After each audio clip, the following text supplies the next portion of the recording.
I don't ever slow up, no I don't take shit. I got no love for the fakeness. If you wanna play tough and wanna hate this, I'll always show up. I don't ever slow up, no I don't take shit. I got no love for the fakeness. If you wanna play tough and wanna hate this, I'll always show up and make a statement. I don't ever slow up, no I don't take shit. I got no love for the fakeness. If you wanna play tough and wanna hate this, I'll always show up and make a statement.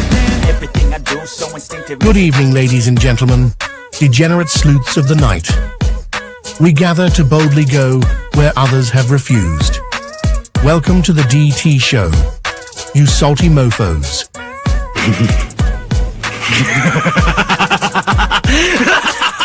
A man accused of killing 4 college students is behind bars, and he has ties to northeastern and central Pennsylvania. State police say 28-year-old Brian Koberger was arrested this morning at a home in Chestnut Hill Township. I can't find any case law that would support that idea. That somehow a warrant would be needed for DNA left at a crime scene. We are expected to learn more about the allegations against the girlfriend of a Boston police officer who was found unresponsive in the snow Saturday morning. I-Team sources say Karen Reed was in a relationship with John O'Keefe. She's facing charges including motor vehicle homicide and manslaughter. So, the Commonwealth just provided the court with information that causes me grave concern. The implications of that information may have profound effects on this defense and defense counsel.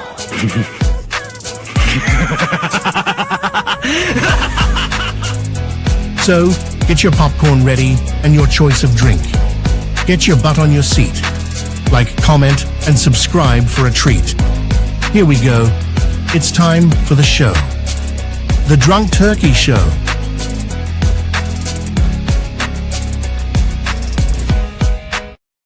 What is up, everybody? Welcome back to the DT show. Hope everybody's having a great night. It is Wednesday night, and a lot of information is kind of coming in. Some of it I can share, some of it I can't. I'm going to try to go through this and navigate this as well as I possibly can. But we got, I guess, a little bit of updates when it comes to the Jack and Lilly Sullivan's disappearance. Some more people have spoken out. I've actually made contact with other people that are involved in the case, and we're going to go over some of those things tonight. I'm also going to be taking on your calls, and we'll be going on with your calls and your questions and your concerns. I know there's a lot of people who don't agree with me, or a few people at least that don't agree with me. Well, here's your opportunity. We'll be taking calls, and you can come on and speak your piece as long as you're respectful. I'll let you come up here and say what you need, and maybe we can have a good, honest discussion about certain things and get to the bottom line, the truth at the end of the day, right? What's most important of all this is Jack and Lilly, not some drama between the parents or the father and his girlfriend and all these other things. What the focus should be on is Jack and Lilly. So we're going to break all these things down, talk about it, and then accept your calls. So without further ado, let's break it down. Let's get into it. So first I want to say we will have a show, and I'm leaning towards a little bit earlier next week. Let me pull it up real quick because we're going to have Christine on the show. Christine Ingrid, she has been close in connection with the case. She has spoken with Malaya. She's in contact with Malaya. She's the person who's also assisting with Malaya and Please Bring Me Home, the nonprofit, that organization that is trying to put up some search efforts into finding Jack and Lilly. And so she's going to be on the show a little bit later on, probably next week sometime. I know Friday we're going to have Hillbilly True Crime coming on, and we're going to be talking about the Kentucky sheriff who shot the Kentucky judge in his chambers. And we're going to talk a lot more about that case as well. But that is later on Friday. This week we're going to be having Christine on. And, I asked some questions about Christine, and I still haven't gotten a complete answer from her on it. I also asked Haley, and she said she was going to give me an answer. But, one of the things we're going to talk about a little bit later is is the footprints and the blanket, and and the fact that, is it possible that Jack and Lilly wandered off? We got some other information and some evidence to show you guys that this is not a new story. This is something that has been said since the beginning. And so without further ado, please hit the like button, hit the subscribe button, ring that notification bell. You guys know what to do. Let's break it down. Let's get into it. So the first thing that we're going to talk about today is going to be a statement that was dropped a little bit earlier today from Daniel's father, Earl Martell. Now, Thanksgiving, for those that are watching this from America, Thanksgiving was just, I think, the other day for Canadians. And so, for us in America, it's not until next month, but for Canadians, it's already happened. And so that's why when he said about the happy Thanksgiving, that's what it's referring to. All righty. So been wished happy Thanksgiving, but I'm not happy. Each night I think of Lily and Jack running up the driveway, calling me Grampy when I picked up my own grandkids once after Jack's. BD asked why I wasn't invited. I'm assuming this is Jack's baby dad. I'm assuming this is Cody. Asked why I wasn't invited. Malaya said, or I don't know. Jack's BD asked why I wasn't invited. Maybe that's just a mistake. Malaya said only family were invited, as I was more a grandparent to those children than any one of their real ones ever were. Sorry for the rant, but it's time I started speaking up. Now, there's, a lot of people have been asking, Earl to talk and things of that nature, and for more of the family members to talk. I think a lot of the family members are pissed, and a lot of them are because of you. And when I say you, and who I'm referring to are some of these people in the community who have harassed and terrorized people that they don't know, that they don't have information on, that they don't have evidence of. And without anything other than mere speculation and suspicion that most of the time are unfounded when it comes to the evidence, are harassing these people. Now, what do I think he means by I was more of a grandparent to those children than any one of the real ones ever were? I mean, obviously, he's talking about the maternal and the paternal grandparents. I know that Belinda, the paternal grandparent, hasn't. And this is one of the things. Now, I don't know Belinda. I don't know Cody, so I'm not going to say anything negative against them or anything like that. But Janie's been upset because they're trying to fight for custody, and I get the thing, right? Like, why didn't you try to fight for custody when they were there? Why wait until now to try to fight for custody? And it does kind of seem like, hey, if she ends up winning some sort of custody, then maybe perhaps she would get some sort of donations or things of that nature. And I understand the understanding behind it. I also understand that she's probably could be very well concerned about her grandkids, and that's the whole purpose behind doing it. Janie had sent me some information earlier. No, it wasn't actually Janie. It was somebody else. Sent me some information that now I guess Belinda's asking for donations so that she can take them to court or whatever the case may be. It is what it is. I'm not going to hide from the truth. I'm going to put it out there as it is and as I see it, regardless of what side it comes from. But that's the truth. The truth is, from what I understand, she's now asking for donations to help her with her criminal case against, or not a criminal case, but her civil case against, I guess, Daniel and Janie and Malaya, for custodial rights, or being named the custodial parent for Jack and Lily. Could that be what he's referring to? It's possible. I mean, when it came to Cody and Belinda, and I mean, I can't even speak for them. As far as I know, it doesn't sound like they were very much in Jack and Lily's lives the last couple of years, for one reason or another. I know a lot of people say, well, gosh darn it, if this was my kid, I would have done this. If this was my kid, I would have done that. Well, gosh darn it, if this was my grandchild, I would have fought for rights too. All right. I mean, we can say that about everybody. We can Monday morning quarterback it all we want and look at either Belinda, Janie, Daniel, Malaya, and say, oh, I would have done this, or I would have done that, and done this or that. When you know what the outcome is, it's easier to pick apart those things, right?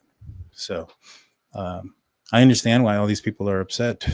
There's a lot of backlash. There's people that, like I mentioned before, that don't know absolutely anything and that are coming in with this understanding that they think they do. It's quite funny. But this is where it's at.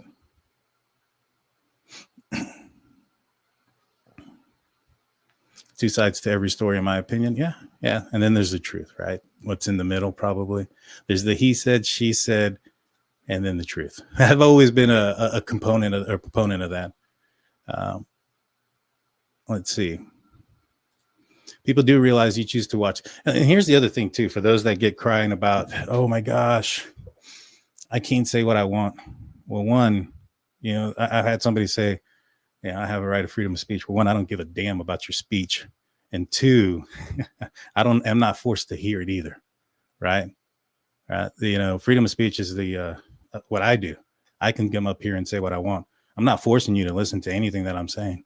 And I'm not going to be forced to listen to what you have to say if you come in here very ignorant. Right. That's just kind of how I feel about it. Rachel comes in saying people do realize you choose to watch his show. And 10 others, there's a difference between using others' content and their own. Thank you. Appreciate that. But yeah, if people come in here wanting to say, I got a freedom of speech, go talk whatever you want to say, wherever people care. The problem is the little ecosphere that you've created is a bunch of sad people who are just blaming people all over the place without evidence. And there's only a few of you at this point now. So take it for what it is. Now, the other thing that I wanted to bring up is the possibility that these kids wandered off. Now, this has been my thoughts on this since pretty much since the beginning. Now, I got some evidence here that in my opinion, oh gosh, I hit the wrong button. Give me a second, guys. So I got some stuff here that, in my opinion, kind of leans to that direction. And so we'll look at that, and we'll look at let me pull up Google Earth real quick because I want to show you guys some stuff. We got Lori coming in with 1399 saying Earl is Daniel's father. In my opinion, he was a great stepfather to those babies, providing them with food and heat, just being there for them. Thank you so much, Lori. Appreciate you. Midwest coming in with 199. Thank you so much, Midwest. Thank you. Prayers for Lily and Jack. 100%. Hey, Dr. Vona's in here. I agree. They most likely walked off. I think so too. I think so too. Now let me pull this up real quick and let me explain what I have for you guys. Now, I know a lot of people have been indicating, because here recently I was talking to a few people. There's been a few people that have confirmed this. I'm waiting on Haley to confirm it for me, and I'm waiting on Christine to confirm it as well. But I wanted to show you guys a few things. One of the things is because, Daniel had came out and he had told me, and not just Daniel, but Janie also, and then a few others, that there was a time where Jack had wandered off. Right now, I went through my messages that I had between Daniel and Taylor to kind of see if there was anything there, because Taylor sent me a tremendous amount of screenshots. So many screenshots, it's not even funny. And many of them I didn't get a chance to read through all of them, to be honest with you. And so here recently I was like, you know what, let me go through them, see if I can find anything from what Daniel was saying beforehand that could corroborate what he is saying here recently. Because I do get it. A lot of people are going to say, hey, well, Daniel's now coming up with a different story that Jack wandered off. Well, has he ever said that before? So that's the question right now. So this is the text messages between Daniel and his girlfriend or ex-girlfriend Taylor. Now, some of this I have edited out. This right here is what I put. And the reason why I put that there, probably very much so what RCMP did in their documents. Daniel was saying some things about Malaya that are probably unfounded, not anything that I have found evidence for. And so I'm not going to put up here something that's going to spark rumors and speculation off of something that there's no evidence of. Right. So I edited it out so that way we couldn't see what this is, because it's unfounded stuff. And in reality, I think he's just complaining about Malaya at the end. So what it says is CPS wants to know why she acts the way she is. Taylor asks Malaya. Malaya acts odd, they say. CPS says Malaya has lost Jack before and cops were called. Once at her grandmother's and once at the house. So he's referring to CPS, and my lawyer know all this. Now, his lawyer, he's talking about his custodial lawyer before everybody starts jumping up on, oh my God, he's got a lawyer. He's lawyered up. It's not a criminal lawyer. If he had a criminal lawyer, I guarantee you he would not be taking a lie detector test. If you guys don't believe me, we just talked about a interrogation between Caleb Nanny and the Timothy Dees case and law enforcement. And in that case, he opted in for a polygraph test. At the end, he lawyered up, and even the officer there said, hey, if you lawyer it up, we already know where this is going to end. There's no way a lawyer is ever going to let you take a lie detector test, even if you're telling the truth. And that's 100% true. And so he's got a custodial lawyer because he and Malaya are currently in a custodial battle. Now, I haven't talked to Daniel since all this stuff with Taylor came out. I haven't talked to Janie. They both kind of told me they were going to lay low from now on. I guess, it's embarrassing, all the stuff that came out about him and things of that nature. So I'm assuming that's probably has a lot to do with it. A lot of people didn't want him talking. A lot of people didn't want him coming out and saying things. So I guess you got your wish to a certain extent, because now he's not talking. He's not talking to me, at least. That doesn't mean that I'm going to change my story or I'm going to change my opinion just because he doesn't talk to me either. You know what I mean? Kind of like with Haley. I've talked to her a little bit. I'm sure she doesn't know me from Adam, obviously. And, I'm still trying to build, some sort of some trust there. That way she can talk to me. Now, if she decided not to talk to me, that doesn't mean that I'm going to go and play the audio that she did ask me not to play, or that I'm going to go and say things against her that that aren't there. For one, I haven't found anything incriminating against Haley or Malaya or anybody else in what I've been in my research and in who I've contacted, which I've contacted many people. I've gotten in touch with probably 8 to 9 individuals that are in the Nova Scotia area who are either very close or extremely close to this case. And at one point, unbeknownst to all of you guys, that was Taylor. And during that time, unbeknownst to all you guys and against what you guys probably think, my conversations with her were wondering if Daniel was involved. I was doing my due diligence to background check him to a certain extent with what she was saying. I didn't run to Daniel and say, hey, Taylor's giving information about who you are and what what you're saying and stuff like that. I let it play out. She had already made contact with him. She had already established a relationship. Had she made contact with me first before she contacted Daniel, I would have told her not to do it. I would have said, no, it's probably not the safest idea. Don't be stupid, blah, blah, blah.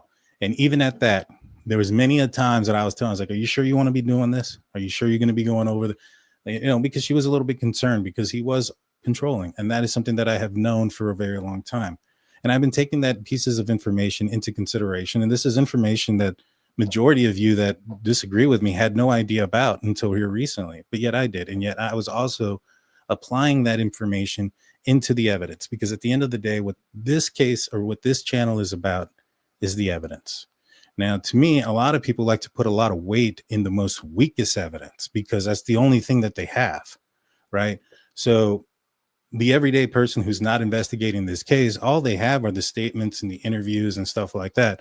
But because of their ignorance, they don't understand that witness statements and testimony is by far the weakest evidence in a criminal case or in a court case there is. By far, it's the weakest. And so the actual hardcore evidence, whether there was blood DNA, whether there was phone GPS or bank statements or some of these, or maybe not even the lie detector test, because the lie detector test isn't admissible in court. But, going to that extent and him passing it and Malaya passing it should tell you even more. But let's see. Willem says, do you think it's at all possible that Daniel was involved or knows more? I think that, and I've said this 100 times, if somebody wants to argue neglect, if somebody wants to say that they were being neglectful and they should have been watching them and they allowed them to wander off and they were under their care, 100%, I cannot argue with that. But to say that they did something nefarious, I mean, look at the Haro case, right? Out of California, a little boy goes missing. Mom says that somebody punched her in the face. After saying hola, she blacks out, comes back, her kids are gone, right? There was a lot of evidence there that indicated that what they were saying wasn't correct, right? But then there was a lot of speculation based on what they were saying that it didn't sound right. But in that case, unlike what this case is there was evidence to back it up. And even though they haven't found a body in that case, they were able to charge them with murder, right?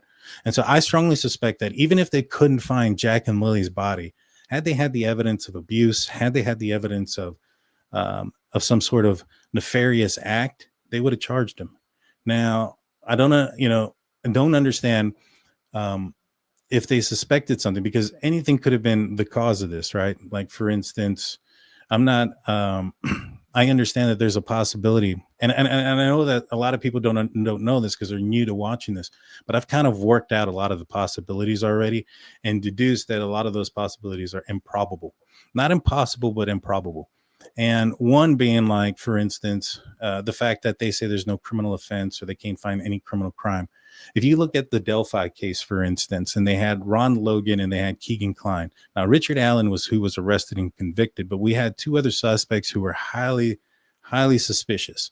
One of them had contacted one of the victims on social media and had possibly arranged a meetup. The other one owned the property where the bodies were found, and he had created an alibi before the bodies were found, before a crime was discovered. So both of these individuals looks highly suspect.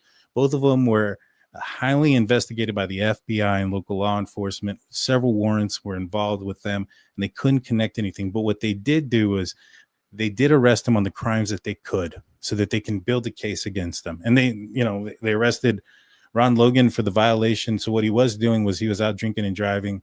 He wasn't supposed to. I think he had been arrested for an alcohol-related case before in his past. He was on probation or parole. He violated it, so he ended up serving 4 years. I think he ended up I don't know if he died there or not. He was an older guy, so he may have died in prison. I don't remember. With Keegan Kline, he was creating a fake account named Anthony Schatz, and he was catfishing young ladies for explicit videos and pictures of themselves. He was arrested for child X-rated videos and footage, and he was charged, convicted. I think he's serving like 40 years. So you had some crimes that were committed during the investigation of a disappearance and then turned murder. And yet we still had suspects being arrested for the crimes that they committed in those scenarios. And so in this case here, all we have is speculation. All we have is people saying that, oh, well, Daniel's words here didn't make sense to what he said here or there or that. And I think that the expectation for accuracy is wildly high. Like, for instance, William, if I were to bring you up here and I started to ask you certain questions that you probably should know, like any questions that a fifth grader would know, would the pressure of being in front of what would be thousands of people watching you affect your ability to recall and be accurate with the information that you should know? And then you want to multiply that by the fact that these guys are going through a very hard time. Let's just say that we give them the benefit of the doubt and their kids are missing. Can you imagine the senses? Can you imagine the hysteria, the panic, the disorder that is going in somebody's mind when their kids are missing? And then you want them to be as accurate as possible, as if they had prepared for a test and studied all night. And then if they answer the questions in a manner that are confident and in a manner that is like you want, then you start to accuse them that they rehearsed it or they did this or did that. So no matter what it is that any of these folks do, it's not good enough. It's not enough. And it's never going to change, because at the end of the day, even though there's evidence, and I'm not talking about you, William, I'm talking about those in general that think he may have done something, the evidence is showing completely the opposite of what you're thinking. And so this is the information here that we have, that Daniel did in fact tell somebody that the kids did wander away from the grandma's house and once at her house. So did Jack and Lily disappear at least one other time? Well, there's one other place that we can find some information about this. Let me pull it up. And here it is. A lot of people like to talk before reading documents. It's funny. But if you read the documents here, for grounds of belief, initial police search, Malaya reported her children, Lily and Jack, may have left the residence and were missing. She said they were both possibly autistic and were known to wander. She said their boots were gone. But the biggest part about this was they were known to wander. Known to wander. Wouldn't you go figure, right? They were known to wander. And when you look at Daniel's home, all right, back here, there was a fort. There was some things that kids played on. There was a fence. And a lot of people, it's funny because a lot of people will say, hey, the fence wasn't built all the way completely when they did the interview. They finished the fence when the interview was done. And they're pointing out that the fence is now done, but it wasn't completed at the time of the disappearance. And my answer to you guys is, well, doesn't that make it a little bit easier for them to wander off? I mean, you're giving me evidence here to make me think that that's more likely than what happened, and yet you're utilizing that evidence as some sort of belief that it was a barrier or some shit. I don't know. Excuse my language, but it's kind of confusing sometimes when with some of the things that people say. But it kind of boils down to my saying, and I used to say this a lot in the Proberger case, which was, to a hammer, everything's a nail. So regardless of the situation and the scenario that occurs, somebody that has confirmation bias is going to be looking at something and always look at it in a direction or in the light of their perspective, making them think that they're correct, even if the evidence that's standing there in their face is telling them the opposite. Now, my biggest clue here, more than absolutely anything, is the fact that you have these documents here that eventually will say, I don't want to have to go search for it, but over here with the ground search deal with it, when it talks to the boots, that the boots were found by the ground and search team, right? Daniel has told me that he was informed that it was a handler, a dog handler with a bloodhound that wasn't yet certified. There is now a newly certified scent dog on the RCMP search and rescue team or whatnot that was out there. It was in a new document that just recently came out, and it talked about how that dog was utilized in multiple searches here recently. And so because it was utilized in all these searches recently, there's only a handful in the area that they were utilized in. So one can deduce the fact that it was probably a dog that was used during the search of Jack and Lily. Now, was it the dog that discovered the footprints? Maybe. I mean, it could be. There could be other dogs that are uncertified that were still out there, that were still in training. It may not have been the only dog, but I think it's a good probability, right? And so if we have, for instance, this is Daniel's house, and if you walk the 1.6 kilometers here to where the blanket was, now that is only a 16-minute walk. Now, one of the things that a lot of people are pointing out, and I'm glad I reminded myself here, is that a lot of people are saying, because Malay and Daniel said that sometime between 8 and 9 a.m. is when they last heard the kids. They are somehow assuming that means that the kids went missing at 8 o'clock and that, why didn't they call law enforcement until 10? That's not what it says. It says between 8 and 9 was the last time that they heard them, right? Janie was on her phone with her brother at 8:48 a.m. and she heard them after that. So it's not like we weren't already aware that the kids didn't go outside till closer to 9, right? But what some of these people who probably don't know how to read are trying to connect here are saying that no, the kids wandered off at 8 a.m. and that's not exactly what it says. They're just misunderstanding the words, in my opinion. But there you go. So, but it's in here that the dog is what ended up finding the backpack. So a lot of people will say there's no evidence of them wandering off. That's bullcrap. There's a footprint in the driveway heading out towards the street. That's the first thing. And it's Jack's footprint. Then there's a blanket that's found over here in this direction. Then there are footprints that are found in between Lansdowne Road on the pipeline and another road way over here, somewhere in the middle. Now, what you end up having is a path that goes from the blanket down this road here, curves up, and there's this clear path right here that you can walk, and it opens up, and wouldn't you know, it puts you right about where the boot print was on the pipeline. Now, Daniel said this area here is all incredibly muddy. It's in high incline. He doubts that kids could get there. He also says there was a lot of kids in the area, so kind of contradicting himself. What he meant was that supposedly, and I haven't gotten the answer to this, so I don't know for sure, but the RCMP documents kind of allude to this, that there was kids on the search.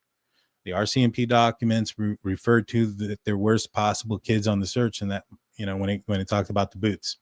So I don't know whose kids they were, if they were.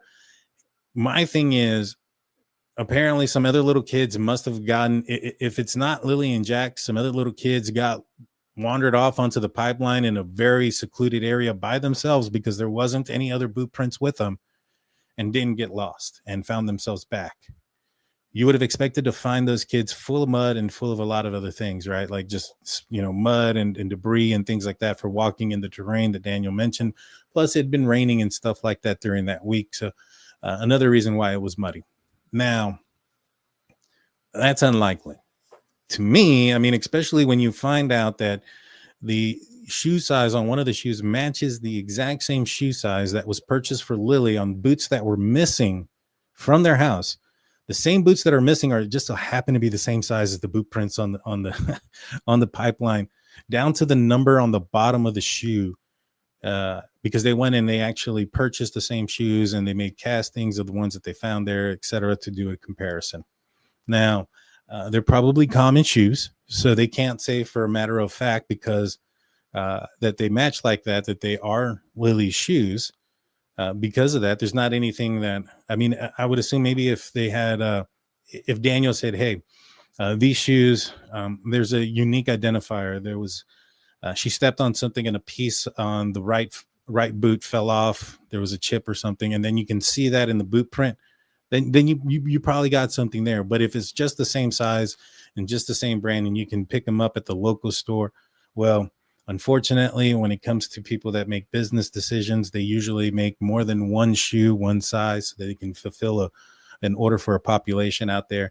And so there's a good possibility that the same shoe could have been worn by somebody else off of the search team. Now, my assumption is by now, the RCMP should know the answer to that. And given the fact that the RCMP was heavily in that area with the cadaver dogs, should be a big clue and an indication of what they think that is for them. Right? To me, that tells me that they think it's a pretty big damn clue.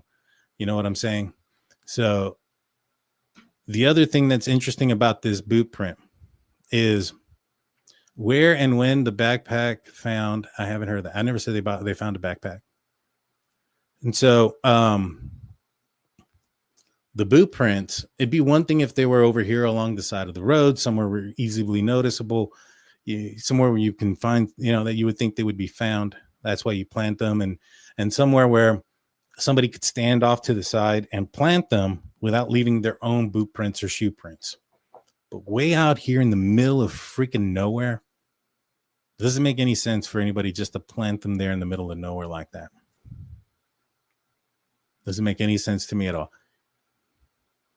Hey, what's going on? Good to see you. Good to see you. All right, we got Rachel coming in with $9.99. Since Blue loved you, you look mad, and I don't like that. Oh no, I'm not mad. I know you couldn't dodge your vest in that blood, man. But breathe, please. All right, call us. Yeah, no, I'm not mad. I am giving people a piece of their own medicine, though. Lori comes in saying, why would Belinda need a GoFundMe for a pro bono lawyer? They are free. I don't know. That's a good question, Lori.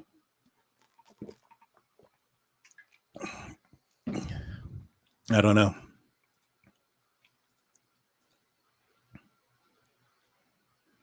But to me, when it comes down to this, at the end of the day, you have a blanket out there. You have boot prints in 2 locations, one at the driveway, one in the middle of nowhere. And you have a fence that was partially built. And you have kids who have been known to wander off. Words from the mother. Words from the mother. And I have verified by a few people from the community that Jack did wander off. Now, where Jack wandered off when he did, let's pull that up and then I'll start taking some calls from you guys. This is the area.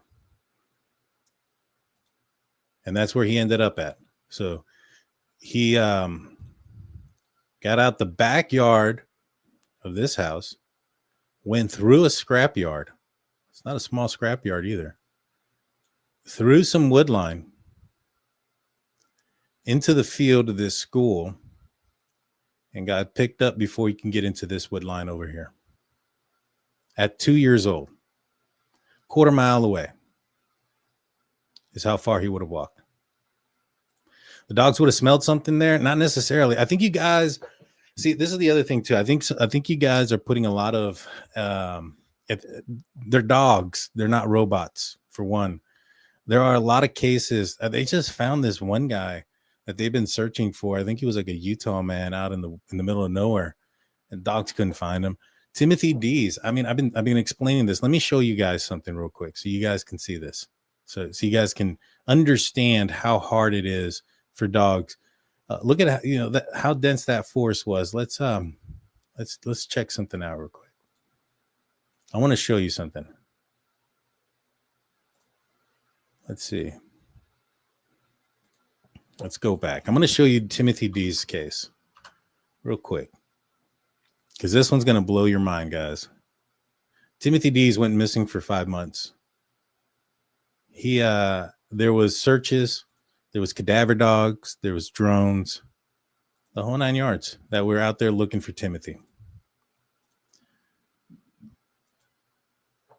This is where Timothy called 911. And they had dogs searching, and they had dogs searching here. This is where his body was found, 200 yards away in a tree line. Took him 5 months, multiple searches. 180 yards away. This don't look like the dense forest of Canada to me. Does it look like it to you guys? You know what I'm saying? This don't look like it's a dense area. Couldn't they move his body? I don't think so. His body, Timothy Dees, was found under sticks and logs. In my opinion, it looked like somebody tried to cover him up. That's what it looked like. We have no reason to believe at this point that there's any reason to disbelieve what mom has told us. RCMP and Nova Scotia press conference about murder suspect Penny Pictou now in jail. Yeah, but there was like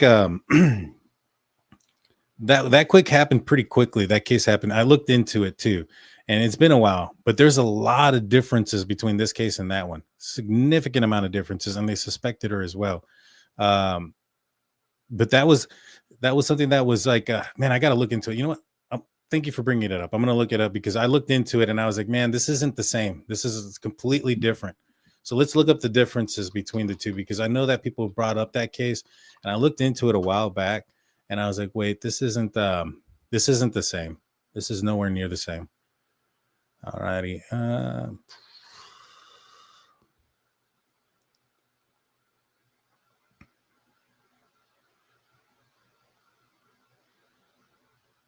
Because I know that they used some sort of like some kind of thing to catch her, but they had evidence and things too. They had some other stuff. They needed to catch her. But I'm going to look into it more, because I went into it and I looked it up and I was like, yeah, this is not the same. I mean, it's like saying, and that's the other thing too. You can't look at what one case said, because I mean, this was also, let's see, where was this at? When was this happened? In 2008? I mean, the evidence and technology and the way you gather things is completely different between now and 2008. Like, a lot of people like to use, like, for instance, cases in the Brian Koberger case that were from like the early 2000s, also like this one, or the late 1990s or the 80s, and assume because officers made mistakes, or officers did this, or officers did that in another case that happened decades earlier, that somehow that has something to do with a case that is happening today with the technology and the information and everything else that is available today. I don't look at those things like that. I look at each individual case as its own. I do understand that there are some similarities, and people are creatures of habits and things of that nature. And so I understand that aspect of it. But when it comes to like somebody being able to get away with a crime, or somebody being, or tactics that were used to arrest somebody 15 years ago, really doesn't move the needle for me. You know, it's not even the same officers. It's not anything. So just because some officer at some point used the tactic doesn't mean that that's the case here. And what I think is different in these two cases is the fact that you have RCMP not only coming out in this case and explaining verbally that they don't believe anything has happened, but they've also put it down in documents and reports and in multiple interviews. So for instance, you have here, And I'm glad I have this up still so I can show you guys. So the whole purpose, you have to ask yourself, what's the purpose of putting out all this information? What are they trying to do? For one, if this was a criminal investigation, they would not be dropping 500 pages of information of what they're doing. That's the first step. Step number 2 is, what's the purpose of it? Okay, so what are they talking about? They're talking about what Daniel and Malaya did. They're talking about the interrogations. They're talking about the phones. They're talking about the bank statements and financial records. They're talking about the lie detector test. Now, why would they be talking about all those things? This is to show the public all of their investigative tools that they have done to investigate these individuals. So to put this out there in a court document for the media, and let's just say that they go out there and they try to, I don't know, make an arrest or anything like that. A lot of this stuff here would probably be used by Daniel and Malaya's lawyer in favor of what they want to put out there. You know, it's one thing to say something, right? It's one thing for law enforcement to come out and say, hey, we believe this, we believe that, or we don't believe this, or we don't believe that. And it's another thing to put it in writing in a court document or in some sort of memo. You know what I'm saying? Completely different scenarios. But this goes on to say, and remember, if this was a criminal offense and they were treating this like a criminal offense, I 100% guarantee we wouldn't have seen Jack. And I meant like nothing, not the child. We wouldn't have seen anything. We wouldn't have seen any documents, no nothing. And in reality, because I know a lot of people are going to say, well, maybe they're just telling, Daniel and Malaya things so that they can, loosen up a little bit. And I agree. I would do that. But there's a difference between telling Daniel and Malaya that and telling the public and writing it down in a 500-page report, right? So this goes on to say, and this is referencing the polygraph test report, that this was in an effort to eliminate her as a suspect. So what do you think that means if the result is that they were truthful? If the intent was to eliminate her as a suspect, this is what the intent of the test is. If she passes, what does that mean? She's eliminated. If she's not passing, what does that mean? She's not eliminated. What was the result? She was truthful. So what was the effort of the polygraph test alongside everything else that comes into it? Was to eliminate her as a suspect. Now, I know a lot of people are going to say, well, that's just Malaya, not Daniel. Here's the thing. Malaya is the one who woke Daniel up, and she heard the children before then. So she corroborates what Daniel says about him being asleep and waking up, not knowing basically what happened outside of hearing the kids earlier in the morning, but it's her that woke him up. And that's what the court documents say.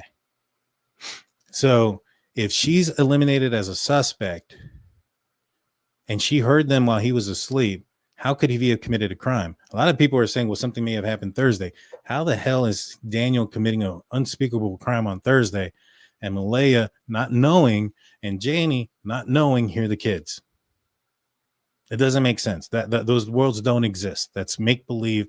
When I look at a crime or when I look at a case, I look at it like the game Sudoku. In the game Sudoku, you have numbers that can fit in a box, and you have to make sure that they don't fit, that they all fit not just in a box, but vertically and horizontally. I do the same thing with the evidence. It may look good in this box, but does it look good across the board and all the way down? Once you place that information that you want to believe inside the box of evidence, does it fit everything else? And that's what I'm talking about. So if somebody wanted to say, well, Malaya didn't know anything and Daniel did something Thursday night, those two things cannot exist because Malaya heard them that morning and then woke up Daniel. So you're looking at it from a very narrow point of view. I would highly recommend stopping before talking, taking 3 steps back, look at the entire picture before you insert your foot in your mouth, because that's what a lot of you guys are doing. But the intent of this was to eliminate her as a suspect and causing her children's disappearance and possible murder. So that's another important thing. Words matter, guys. This is to eliminate her as a suspect and causing the children's disappearance. What does that mean? That means that they are going to try to eliminate her as a suspect for hiring somebody to abduct her, to creating an elaborate hoax for somebody to abduct the kids, having her parents come by and abduct the kids and take them to the reservation or somewhere else where they can be safe or whatever. Any of those things that you can think of is what they're trying to eliminate her from. And then there's also the possible murder.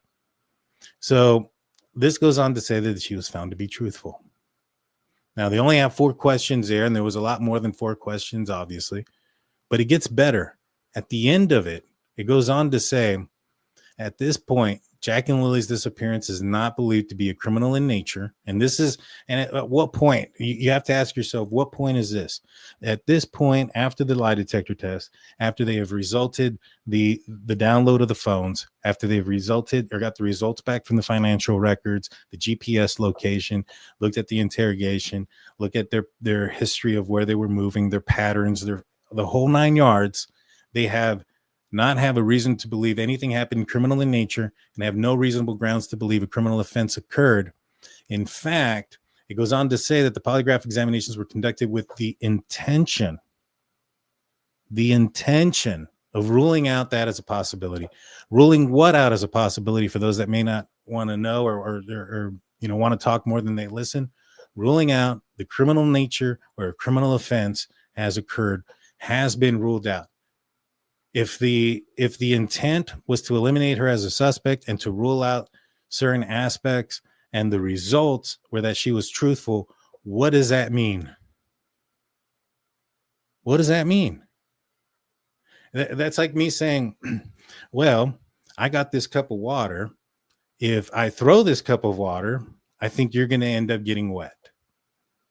And then I throw the cup of water and she gets wet. You get wet. Like that's the result. My hypothesis, the result. That's what it is here. It's right here, guys. All in black and white, red all over. All right. Now that I've gotten that out of my system, let's take some calls. We'll do this for a little bit. And if you guys have something that you want to say the different, like if you have an opinion or a thought that maybe perhaps I haven't thought of, bring it up.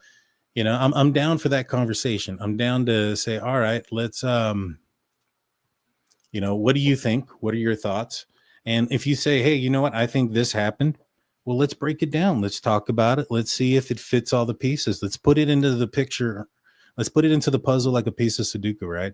Let's see if it fits not just the front face value, but if it fits the evidence across the board and up and down. Let's see if it holds any water. And if it does, shoot, we might have to use it as a possibility. That's why I say I can't deduce the possibility that a neighbor may have done something. Now, why can I not deduce that? I cannot deduce that. Doesn't mean that's what it's happening. It also doesn't mean that law enforcement haven't been able to already rule it out. It just means that I haven't. Now, that's the difference between me and a lot of other people. A lot of other people think because they haven't been able to rule something out or they can't see past 2 pieces of evidence that what they're thinking is right. I don't. That's why I haven't named anybody or any other neighbor or anybody else as a possible suspect, because I know that there's a possibility I know the possibility exists that just because I don't know all the information, which I do know that I don't know all the information, just like all of you don't know all the information, only the RCMP does. The weird thing about it is I seem to follow the people that do know all the information, RCMP, and other people don't want to, but I digress. Man, I already forgot where I was at, but join us. Come on up. Let's see. Holly Day comes in. They had 3 helicopters, heat sensors, 20 officers, 5 dogs, looked for my dad for 5 hours and never found him. We found him a month later in the same. Oh my gosh. I'm so sorry.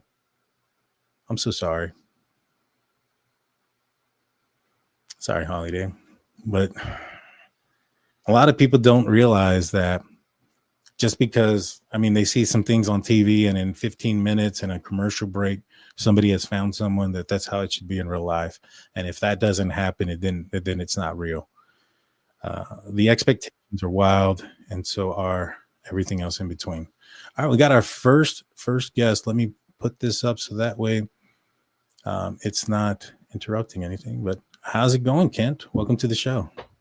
Not bad, DT. Good to see you, man. Good to hear from you, man. How are things going on right now? Anything going on in Nova Scotia? Pretty quiet. Pretty quiet. Yeah. Yeah. That's And like I say, the new information that we found out that Jack has wandered away before. Like I say, there were statements made at the beginning from the parents that they haven't wandered before, but then mother was supposed to have stated to Cindy when she arrived, saying a comment of something like, "See, I told you they were autistic." But I remember anyways, that.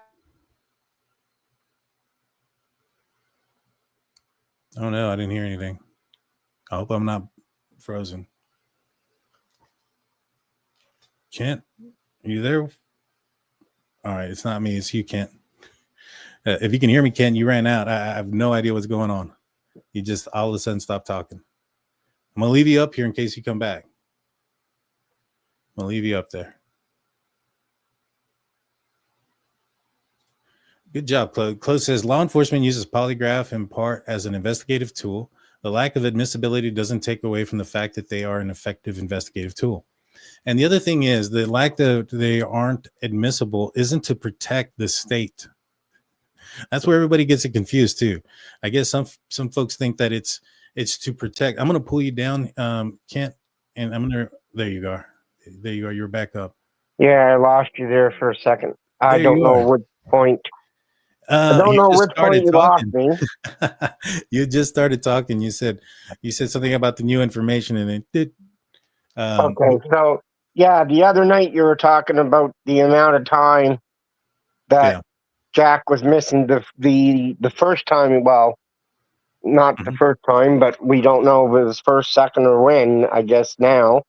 Right. At the time that he wandered off from Patty's place in Truro and made it through the salvage yard and into the soccer field of the school. Correct. The other night on your show, you were suspecting, by speculation, that you thought that it wasn't very much time. Since then, have you been able to nail down the amount of time? I have not. I don't know exactly how much time it took. I do know that I just know the distance was about a quarter mile. I don't know what that is in kilometers off the top of my head. Well, there's 1.6 kilometers per mile.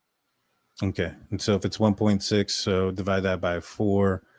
So you're probably looking at like maybe what is that, like 4? That's only like 350 feet. That doesn't make sense to me. That yard, and the reason why I asked this question is because I know the salvage yard. Okay. I know the business, because that's the business that I'm in as well. And I can't see a little 2-year-old boy running or crawling or a combination, traveling through that salvage yard in a half an hour to an hour, let alone getting out of the back door yard and also across the soccer field. Now, across the soccer field, there's no obstacles, there's no nothing. So I can see that happening pretty quick. But through that salvage yard, like, they have rows upon rows of cars. And it'd be, for a little boy, 2 years old, it would be just like he's in one of those corn mazes. Like, it would be the same thing because they have paths, right? And then you go down this path. Oh, well, there's a car in the way at the end of that path. You got to go over, come back and go over the next path. And to find and to get through the back row of cars where the fence line is, I just can't see that happening unless it was like an hour or more, that he was gone, maybe even longer. But it could have been. I have no idea the length of time that he was missing. I just know the distance that he traveled.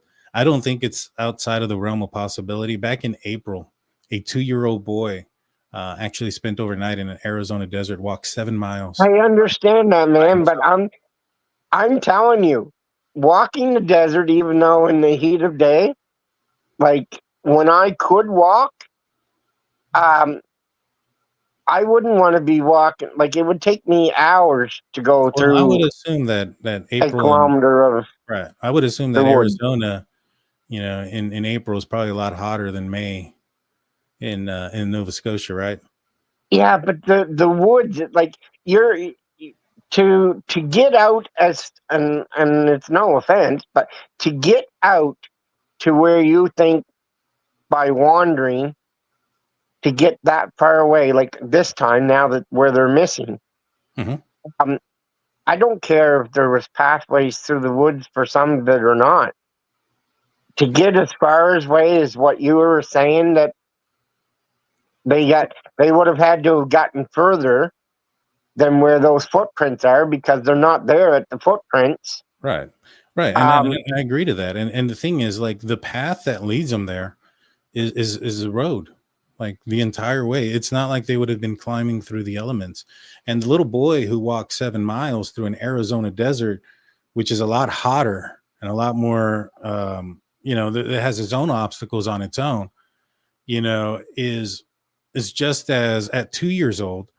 If a 2-year-old can do that, I can think a 6 and a 4-year-old can walk down the side of the street for 1.6 kilometers. I don't see that being out of the realm of possibility here. Well, I don't think they would be that quick that nobody would have seen them. Well, I mean, I got videos of the cars that are passing by Janie's house between the hours of 7 a.m. and 9 a.m. And I think in that time, it was a total of like 12 cars. Now, it's picked up quite a bit because of, a lot of people wanting to pass by, see the house, this, that, and a third. And so, based on what I understand is that's even less amount of vehicles traveling throughout that time frame throughout the day. I mean, if they got out at around 9 o'clock in the morning, most people are probably at work. You're not going to see a lot of high traffic. Most kids are at school. The school buses are already stopped. So it's not like there would have been a large amount of possibility for somebody to just randomly stop and see them on the side of the road. You know what I mean? Oh, I understand that totally. And that's makes my point. Between 7:30 and 9 and 3:30 and 5:30 would be the busiest times on that road. So in the morning, after 9 though. What? But I think they got out probably a little bit either right around 9 o'clock or shortly after 9. Yeah, so like that's right as the it would switch in traffic patterns, and now, like I say, in May, I would say that they wouldn't have had as much truck traffic as they would normally because at that time the roads were still closed. But the normal traffic, like you say, 12 to 13 cars, and that would be the busiest time. But like to get down there, like for kids to not diddy-daddle going down the side of the road, and Jack, if he was walking along and because it was raining like most of that week, so I'm sure there'd be worms up on the side of the road. Like they'd have to be moving along at a pretty quick clip in order not to. I don't think so. By anybody. I mean, if they got out at 9:10 and 911 wasn't called till 10, I mean, it's over an hour, almost an hour to have walked 16 minutes what it would have taken an adult. So even if we were to double it, let's just say we give them the benefit of the doubt and say they were walking half the speed of a normal adult walking 3 miles an hour. That's still 30 minutes. And there's still like almost 30 minutes still to go there. But you're only measuring to the boots. Right. And then, but it's still not that far. But we know they went a ways beyond the boots. They had to because they're not there. Right. But here's the thing. The investigation and the search didn't start off way out there. It started off at the house and then progressively moved out.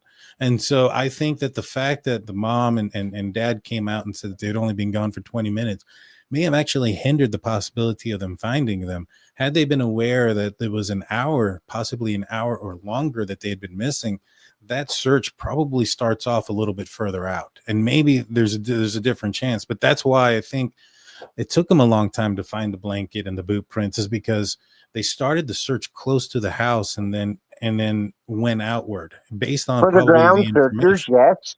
Right. But, And then based off of the information that they had, you know what I mean? but like, And salty Daniel, suspects, I see you. I'm gonna like bring you on in about 2 minutes. if you're saying that they went after 9, but say between 9 and 9:15, Mhm. and if we say that they just wandered off, and you're saying that that's on the road, how far did Daniel go when he went searching the culverts and ditches? I don't know, but it doesn't sound like he went like I one, he would didn't find the imagine he pink went down blanket. and went up that road, though. Right. I don't think he did either. I think he was, if and their thought process is like all over the RCMP documents because and also in their statements, like Malaya, she thought it was 20 minutes and that there's no way that the searchers couldn't have found him because it was so close. I think Daniel probably thought the same and as he was running around. And so, if he's running around that area and he's getting in his vehicle and driving around, he's driving around probably relatively close to the house. I don't know if he went too far out. I don't know exactly where he went at all, to be honest with you. I just know that he went searching around and he was on foot throughout a lot of it. And at one point he got into a vehicle until he pulled back into the yard. And that's when law enforcement told him not to leave. And then they told him a little bit later that he could leave and he went running back around. Yeah. And then the other thing that I expect, like, okay, so you got Daniel explained out, but then you have the searchers. Now, I would imagine some of the ground searchers went highway, but any of the locals, they might have come through the back way, through Westville and stuff, coming from the other search. The same thing that we know of for the communications truck. And I'm sure the communications truck coming up the 289 would have been sighting all the way. We know that the train was restricted in that area down to 30 kilometers so that they could, like, it just seems, and like I've said from the start, that if they're in the woods, they're outside of the search area. And that's what I'm saying. You're talking about 1.6 kilometers to the boots. But right. we know And they that don't they necessarily had to have to be, they don't necessarily have to be outside of that area. And the reason I'm saying that is because I've known several searches that have happened and they've used helicopters, cadaver dogs. In fact, Holiday was just talking a minute ago in the live chat saying that her father, I believe it was, or her father-in-law went missing within 20 minutes. They had a helicopter, thermal, everything else. They couldn't find him. They found him months later and he was in the woods in that area. You had Timothy Dees, who I just brought up, cadaver dogs, helicopters, drones, whole 9 yards. He was only 184 yards and it took him 5 months to find, and he was not in a dense forest. You have Travis Decker. He was the person that killed 3 of his kids, put their heads in a bag and and he was moving though. He was not moving. He never stayed in the one spot. He was moving up until the point that he killed himself. Right, but he killed himself relatively early. They were able to, because of the remains, to determine. I haven't heard that released yet, though. That's what I'm saying. That's all I'm saying. Right. No, I understand that. But the likelihood is that he killed himself shortly after that he killed took the lives of his kids, and his body was found within a mile. So you're thinking that they went to the boots and then turned around and come back towards home?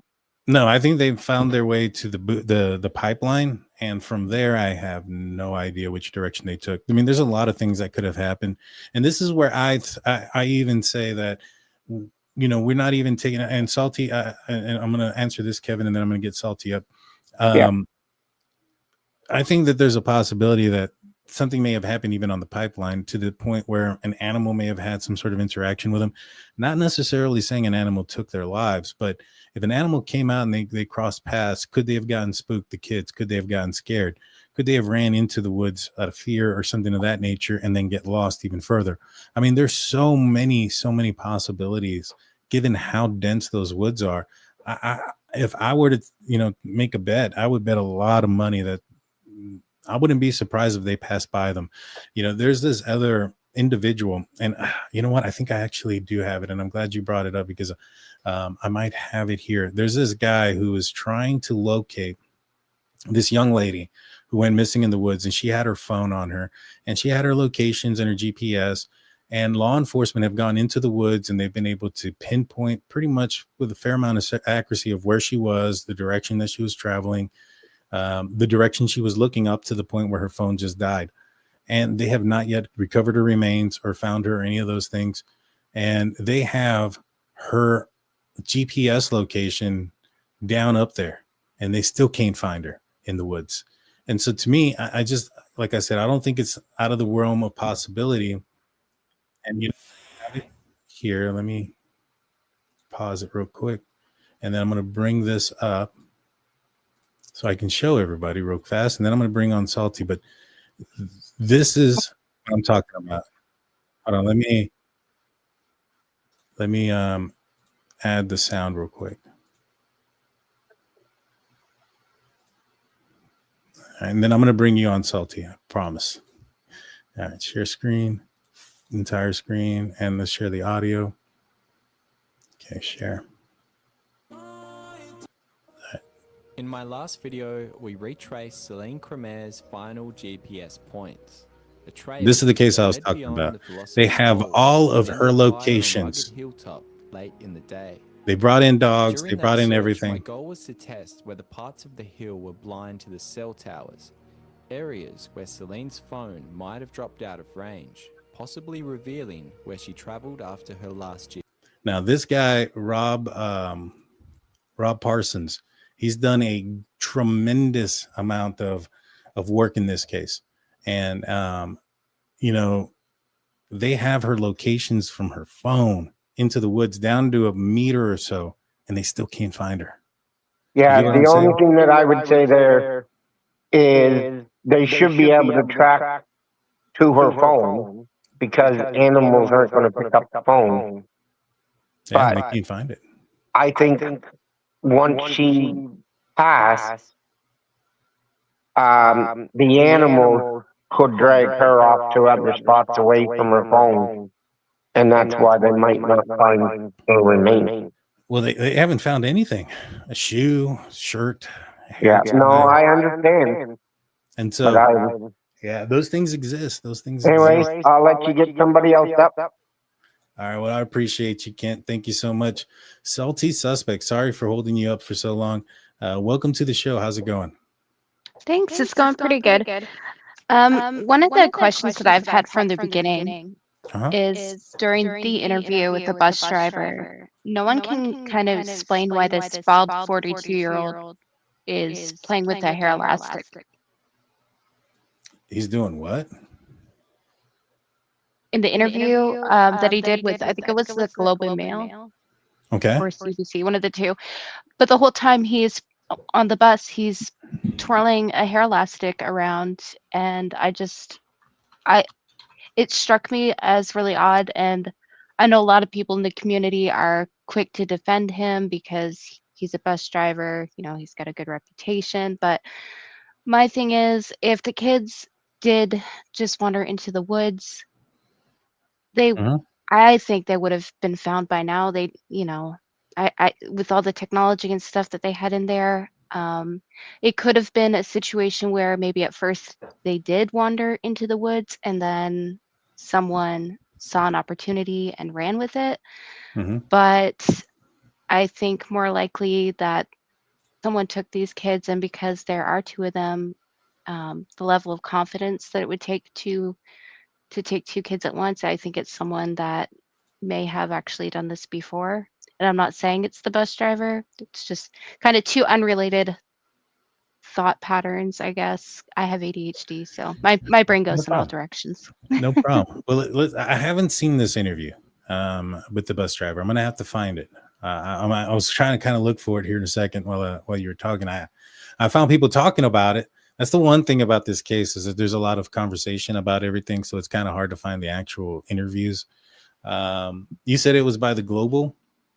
I think it was the Globe and Mail. Let's see if it pops up. Maybe. No, that's not it. But yeah, so let's try to put it into place. So, where was the bus driver that entire day? I'm assuming he was on his bus. There's cameras on the bus. Right, but actually he wasn't at work that day. He said in this interview that he found out from his daughter that the kids were missing and that he was out searching all day Friday. And so I also didn't understand why he wasn't driving the bus that day. And was he also a member of search and rescue, or how did he get clearance to help out with the search? And I also heard, this is pure speculation, I heard that the lady that Janie was talking to up on the pipeline was actually the bus driver's wife, and she had a kid with her on the back of an ATV. So Hmm. I don't know. I don't know. I've not heard those things. So that was before I came into the case. So I have to find them. I have to find them. If you do me a favor, because I'm looking for them right now. I'm going through all these videos. It says Jack and Lilly Sullivan bus driver interview Global Mail. And I'm finding things like, people talking about it, and I see an image of it, like can't even sleep. Bus driver shares information, but it's not the bus driver. It's somebody else talking about it. Yeah, I'll hop down and try to find it for you. I appreciate that, because I'm interested in that. Now, I don't know, if the bus driver was supposed to be at work and he called in sick that day, then that might be interesting. The one thing about the abduction theory is it most likely would have been a crime of opportunity if it happened, right? And so, meaning that this probably wasn't like a situation where somebody knew that Jack and Lily were going to be outside by themselves, or knew that Jack and Lily were going to wander off by themselves. And so when you have a crime of opportunity, there's a lot of things that aren't planned for. And so if you're not intending to do this and it happens out of the moment, things like turning off your phone, leaving your phone behind, you're making sure you're driving a vehicle that doesn't have some sort of GPS or any of those type of things. Those type of things would come into play. And it'd be, you'd have to have an idea. But the other thing is too, like, that this person was a suspect to get some of that information, but some of that information would be available. I'm assuming that Nova Scotia RCMP, they did a geofence on all the phones in the area that were connecting to the towers surrounding the area and going into the area, and that would better show somebody that's in the area that shouldn't be in the area. Now, I know that the advanced call timing records aren't going to be the most accurate things, but the one thing that really benefits this case, to make it simple, is the fact that Janie and Daniel live in a valley, and right there in front of their house there's two things. One, they left their internet open, and so if somebody was there, there's a good possibility that their phone devices would have tried to connect to their modem or their router. And I'm assuming law enforcement looked into those things. I don't know. But if they did, they may have been able to determine if somebody was close enough to have touched the router of their internet service provider. The other thing is, if they didn't do that, they're in a dead spot because of the valley. So if somebody passed directly in front of their house or went in there, you would be looking for, as far as a law enforcement officer goes, you'll be looking for a phone that is blinking either in and out of service, or a phone that turned off completely. And the reason why is, a phone that's blinking in and out of service went into the service area and then went out of service and then went back in. That would kind of pinpoint that maybe perhaps that phone was close enough to to Daniel's house. The other thing you would be looking for is if they turned it off completely, meaning that they were conscious and they had the forward thinking once that they kidnapped the kids to turn off their phone, so that way they couldn't be tracked. So you'd be looking for those type of clues to determine if there's somebody in the area that may have committed this crime. To me, that's why, like, somebody that lives close is harder to figure out, because their phone may not be distinguishable from being at home and being in Daniel's place and stuff like that. And so because of that, and the fact that there's cameras in the area, right?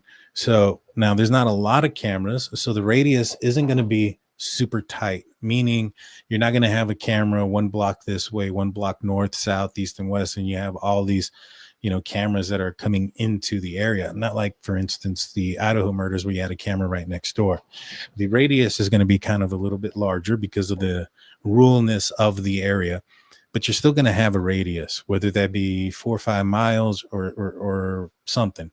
Now, I don't know where the bus driver lives. If he lives close to the residence, then there's a possibility that his phone and things of that nature could be disguised, or not necessarily disguised, but hard to determine if he was there or not. But if he's not from the area, and he had to travel into the area, and he surpassed one of these I'm calling them checkpoints, but one of these areas where there's a camera going into or out of the area, would have been a lot easier to catch him. And so that's kind of where my mind is on that. Does it make sense? I know I'm rambling a Yeah, little. for sure. I'm not local to the areas, but I have heard that he does live on the same road. Okay. If he lives on the same road, then that could be interesting too, because if the kids did get picked up, and I'm not blaming the bus driver. I haven't even seen his interview. So nobody go run after the bus driver or anything like that. But that For would be sure, somebody. yeah, this is just theory. Right. And but the kids, if it was somebody that they knew, like the bus driver or a teacher or a security guard at the school or a counselor, that would make it a little bit easier for them to have gotten into a vehicle without screaming or using a lot of force. You know what I mean? Yeah, well, for me, like for the abduction thing and it just being by chance, I feel like that's less likely than because of the ruralness of the area. Yeah. It would have to be planned out. Ish. I mean, like if we go to the Delphi case, they have not found any connection between Richard Allen and the two little girls whose life he took. It seems like that was a crime of opportunity. And it's so crazy that he had arrived on that bridge just shortly before them. And a lot of people struggle with that because they believe that it had to have been planned. He would have had to have known. And I don't think that was necessarily the case. I think he went out there. He was on the bridge. Delphi case was the other one I hyper-focused on. Yeah. And I found a lot of similarities just in that all four of these kids should have been in school. It was like a last-minute thing with Libby and Abby where they had a snow day or something. I don't know. I think it was a teacher's in-service day. And so there was no school for them for that. But I think that when you listen or when you take all of the evidence into consideration, Richard Allen goes onto the bridge and he sees another lady, one of the witnesses that sees him. I strongly suspect that there was a good possibility that may have been what his victim was going to be. I think he went after them, and then Libby and Abby arrive and they pass them both. And then he changes who his target is. And so it just so happens that he had just gotten there. But I don't think, and I haven't heard of any connection between him and the girls, or him and like Keegan Kline, who was the person who was catfishing the girls, or Keegan Kline's dad, or Ron Logan. There was like no connection between them. And so could it have been just a, wrong time, wrong place, right person type of situation? Possible. It's possible. I can't deduce that out. I think I can deduce like Malaya's family being involved. A lot of people, like here recently, there's been this like rumor that's been going around that Malaya supposedly called her mom like at 8:28 a.m. One, that's not in any of the documents. I've not found that in any reports or anything else. I have no idea where it's coming from. So I don't even know if it's valid or not. And two, if it is, there's a number of reasons why she could have called her mom that morning. I mean, one, it could have been a butt dial. She'd been talking with her mom. She had just recently gone to her mom's, I believe, to go do laundry and things of that nature. If you're going to butt dial somebody, it's usually somebody that's a common contact, and her mom would be a common contact. Now, I'm not saying that's the case. I have no idea. There's also the possibility that maybe she did wake up at some point and then she called her mom and her mom didn't answer and she went back to sleep. There's so many possibilities there. You know what I mean? I mean, I think I at first blamed Daniel because that was the obvious choice. But the more I thought about it, it doesn't make sense that Malaya and Daniel would like be in cahoots. She's planning to leave him. Why would she do that to two of her kids for a man that she's leaving? And a man that has no rights to those kids. Exactly. She could have just taken them and left. It would have been easier for her to just kind of claim that Meta was the one that was missing if she was going to do something like that. because Meadowstone he has a claim to. Exactly. And I don't necessarily see, because like Janie and Daniel are like, well, maybe she thought that by doing this somehow would put make Daniel look bad and he would lose his rights to Meadow. I don't see that. I think that makes them both look bad. And CPS was going to take the kid away regardless because of something like this. And so it didn't work out in her favor. Yeah, and I can't see it being a horrible accident because the shock of that, there's no way that any of them would have been able to act calmly or normal. I think if it was something that happened that morning or even the night before. Yeah. Yeah. Sorry about the echo. I just fixed it, guys. Yeah, I strongly suspect that, like, so if it was an accident, let's break it down. Again, that's a situation that's not planned. You're not doing. There's certain things that need to happen in those cases. There's panic, and there's a lot of things. Mistakes are made, in those type of situations. There's evidence there. What could have been the accident? Now, would it have been drugs? If it was drugs, if they got into their drugs, well, they have the financial records, they have locations and GPS and stuff like that. If Daniel was purchasing drugs, he would have had to have left his house and meet somebody at some point, would have had to have paid for the drugs, would have had to have gotten money to support his habit. There's like a paper trail there. There's communications. But it does say in the documents that I think it was Edmund something or Justin Edmund or some name Edmund in the documents that they relieved said that he saw Daniel at the Dollarama and the time that he gave doesn't match the time that they were all seen going into the Dollarama on camera. The time that he said he saw Daniel Malaya was from 11:30 to 12 a.m. And that is the important part, I think, the 12 a.m., because it's not in the afternoon. That would be at like midnight. And I don't understand why they would even have the kids out in the car at midnight. It could be a typo, but I believe it was 1:40 something to 2:07 when they were actually seen on camera in the dollar store. So either the timing's off, or they put an AM where it should have been a PM, or maybe it's actually accurate and they were out late at night buying rugs. Who knows? I'll go back and look at it because I'm looking at it right now. I don't recall that aspect, but you could be right. It could be also that they put AM meaning the 11 part and just didn't fit, but I have to go back and look about that because I have it open right now. I'm trying to see if I can find it real quick within the stuff that I have highlighted. Yeah, So I know but even then that would be weird because it's not something that came up on the timeline either. Right, exactly. And if you had something that glaring, that is that is an inconsistency. A lot of people would say, well, Daniel said that he was, there was 20 minutes here or 15 minutes that took him that way, or he ran in the woods for 13 minutes and 24 seconds exactly and got back. And these still make sense. That's not inconsistency. Now that if he was at a Dollarama somewhere else where he said he was asleep and it was at night and somebody else can prove that they weren't, that's a big inconsistency. I'm going to have to look into that, but I don't know if it could be a typo as you mentioned. Yeah, but then he goes on to say that Daniel and Malaya were there. He heard other people in the car, but he couldn't see who was in the back seat. So if it was daytime, you'd be able to see who's in the back seat. Well, I mean, these are kids, so they might be kind of short to see back there.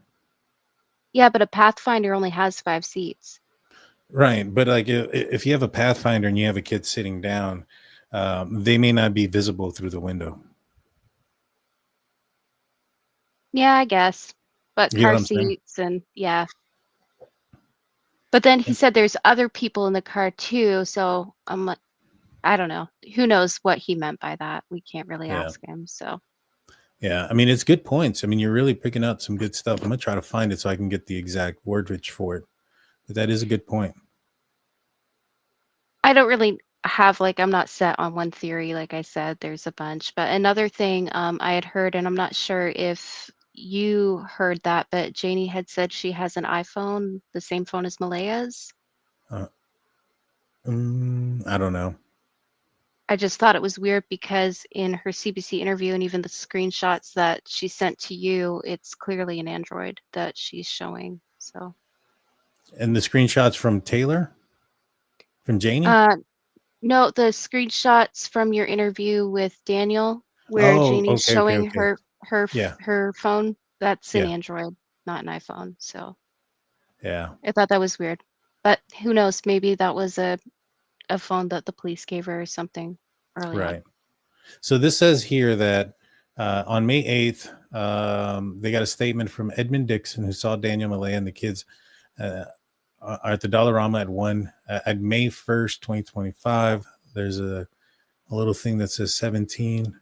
17 says nothing. Dixon said he worked with Daniel and saw him in the parking lot between 11:30 and 12:30 a.m. On May 1st.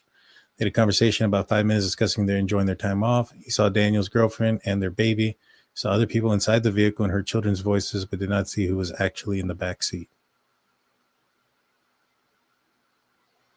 I don't know. I mean, how many people and children's voices? How many people fit? I don't know. It's a good pickup by you. I get what you're saying about the 12:30 a.m., but as you see, it doesn't say anything here as far as like the 11:30 aspect. So I wonder if they're just using that a.m. for both, or But did start it off? check out the Google Maps too and see what time they actually left their home, because wasn't it 12:07 p.m. when they left? Yeah, but this is his statement between 11:30 and 12:30. Witness statements aren't 100% accurate. True. You know what I'm saying? So like, he may be off on the time frame by a little bit. I wouldn't be surprised. That's the one that's why I kind of don't like to lean in on witness statements, because witness statements can be inaccurate. I mean, if we go back to the Richard Allen case, there was 3 little girls that saw Richard Allen walking in, and each girl described a different incident. They described a different height, different clothing, similar but not the same. And they all described a very similar incident. The guy that was walking past them, one of the friends said hello, and he didn't look at him or anything, just kept going. And some of them described him as being older. Some described him a little bit younger. So witness testimony and statements are not very, very strong. Yeah, I can see that.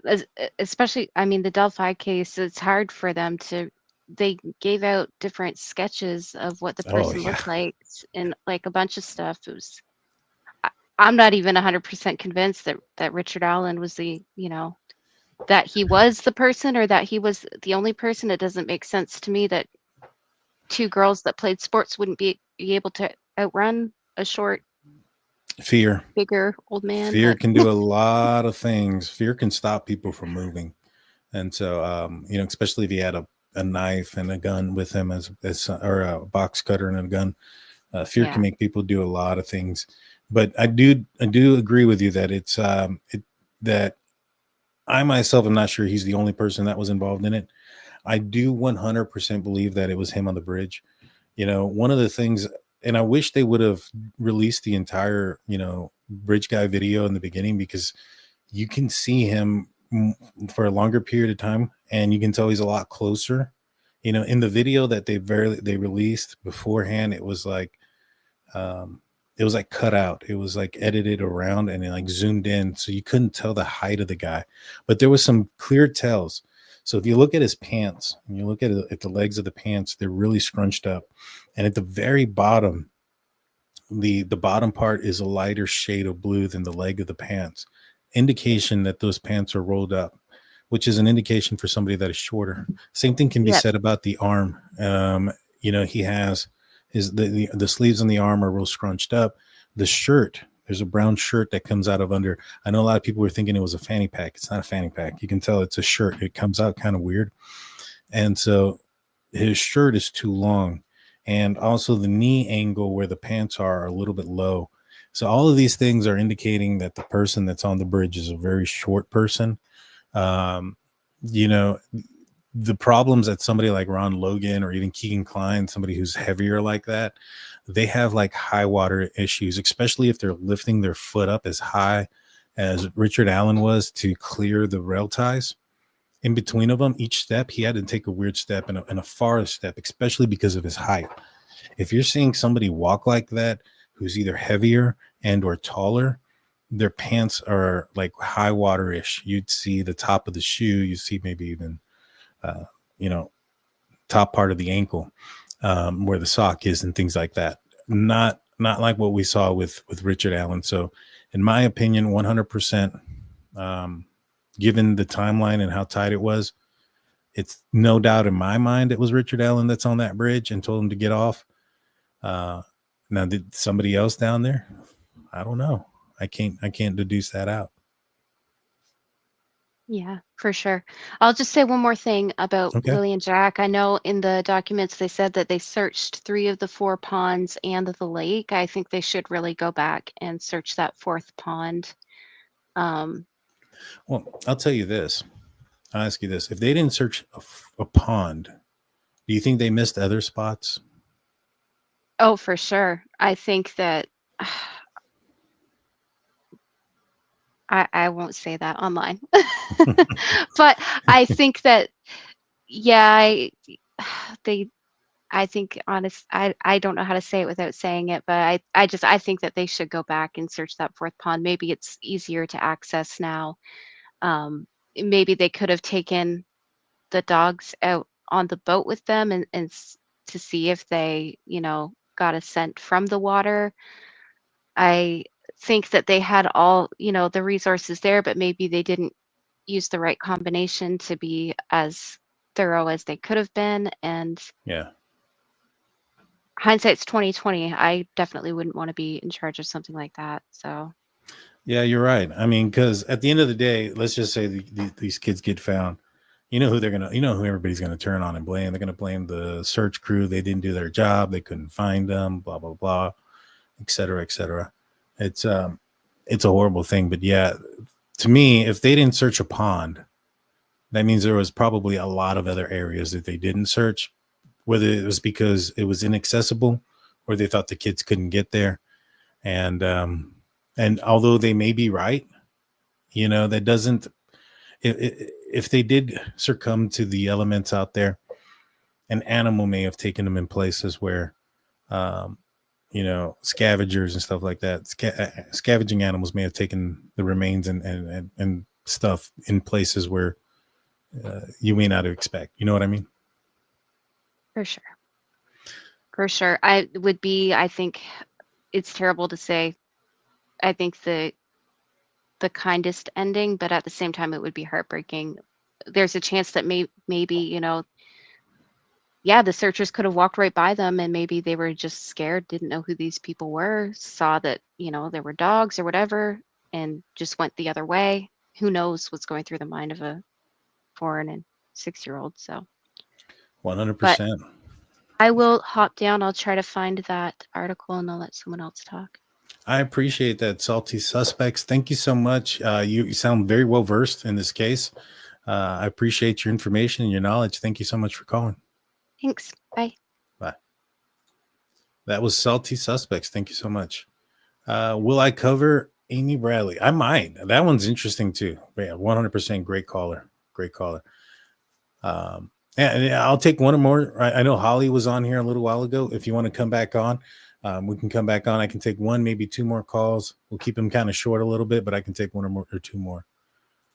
Haro is up tomorrow. Interesting. See this case reminds me of the Haro case in the sense where in the Haro case, those parents were slightly cooperative and then they became uncooperative. And the reason why I say this reminds me of this case is because Daniel and Malaya, they all cooperated. That case is an example of what happens when you have your suspects in mind and they're cooperating. It's very easy to arrest them, even without a body. That wouldn't have happened had they not been cooperative early on. Had they not been cooperative, had they not said much, I don't necessarily believe that they would have been able to recover the evidence that they needed to arrest them without a body. Daniel and Malaya and Janie and everybody else involved in this have been cooperating to an extreme extent. And so a result of that usually would be an arrest.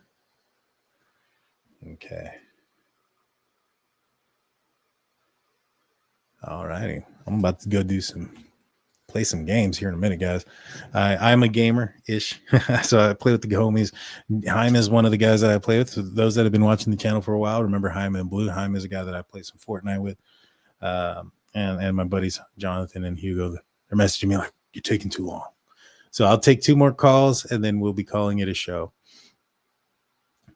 The evidence corroborates their stories for the most part. I agree. That's one of the things that makes me think that they're not involved in a nefarious manner. Like, and one of the things, and I want to clear it up again because a lot of people get this confused. A lot of people would tell me, Daniel, why do you believe in Daniel? And I was like, I don't believe Daniel. I believe RCMP. Not so much that I believe Daniel. It's the RCMP, and I believe the evidence, and I follow the evidence to the fullest. Holiday, welcome to the channel. How are you doing? I'm good. How are you?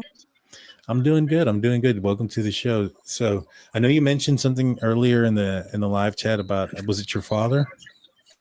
Yeah, it was my father.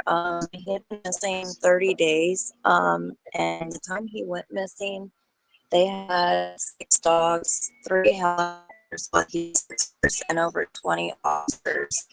And they searched for over 6 hours, and it was dense woods. There was barely anything. And they didn't find him. We found him 30 days later, within 5 minutes. So even with all those resources, I mean, it's possible for them to miss it, even 1 or 2 times of them searching.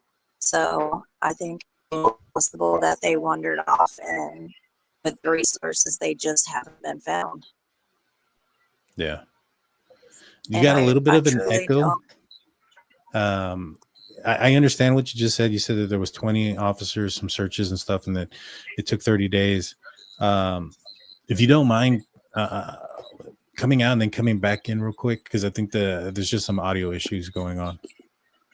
Okay, thank you. Yes. So she's going to go out and she's going to come right back. What she did say, I was able to understand and I was able to hear.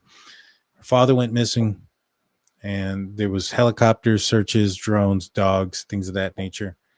And they were able to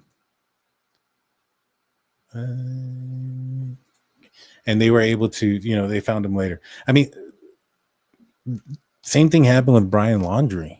He went out there into the woods or into the Everglades and went missing. His family were trying to indicate where he was. They told law enforcement exactly where he was. Now, they had some element issues. They had some weather issues that were going on, some rain and stuff. So that also prevented them from finding him. But Brian Laundrie's family had to go back out there, and they found him within a few minutes as well. And so, and they found things, not just him. They found backpack items, clothing, and stuff like that. And so up until that point, they hadn't found anything. And so just because they're not found yet, or they haven't found anything, doesn't mean that they're not out there. And I sure do hope Holly comes back because I want to ask her some more questions about that. Oh my God, that's exactly what I say is Daniel's view. See, Daniel, I pay attention. I know you pay attention, Dr. Vona. Good friend. If you guys didn't check out our live the other night, I was not on the show, but I was in the live chat. I was getting attacked by a little bit of people, but it's okay. Majority of the folks, were awesome and siding with me.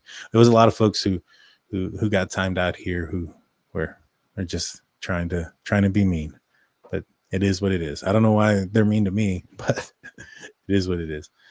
Travis comes in saying, certainly no smoking gun in there. They've never seen someone give multiple statements they didn't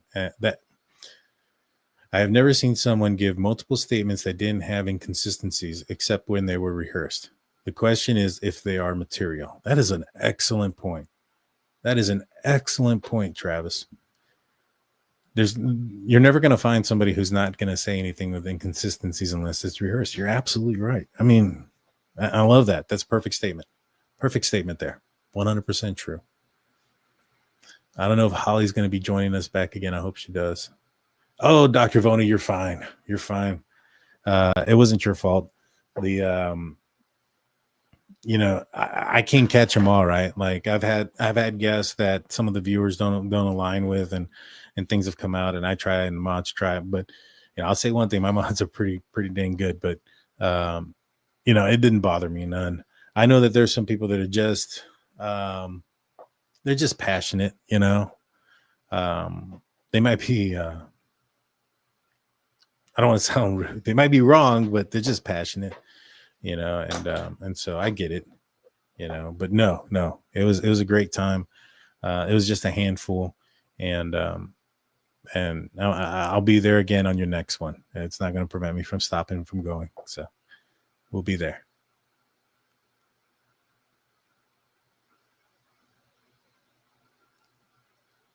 Thank you so much, Beyond the Whisper. And I know you mentioned if you wanted to come up, I got a few minutes if you want to join.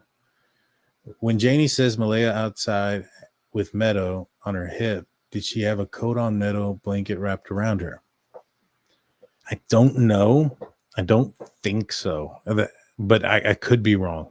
I haven't spoken to her in a few days, and she said that she was going to take some time off after all the drama and stuff that had happened here recently. And I don't blame her. I don't blame her, and I don't blame Daniel for taking a step back. They've been ridiculed and put to the fire, so to speak, and to Daniel's own detriment. He did it to himself in some extent. And there's no excuse for some of the things that he said. He seemed like a controlling douche, and kind of like when I talked to like Dr. Vona about it, I was like, the guy seems like he was a controlling jerk of a partner. But what is the punishment for that? Is the punishment to be called a child killer for the rest of your life because you're a controlling asshole of a boyfriend? I don't think that those two things align. Now, should he get some sort of ridicule? 100%. If you're being a douche like that and you're talking to people in a manner that you shouldn't, regardless of Taylor's intention. And that's one of the things, and I'm going to end it here on that. Taylor, if you can come back on. Oh, she can't get back on. I wonder what happened. I hope I didn't block her. I didn't block her. Guess. I have no banned guess. It might be her internet. I'm not sure what's going on.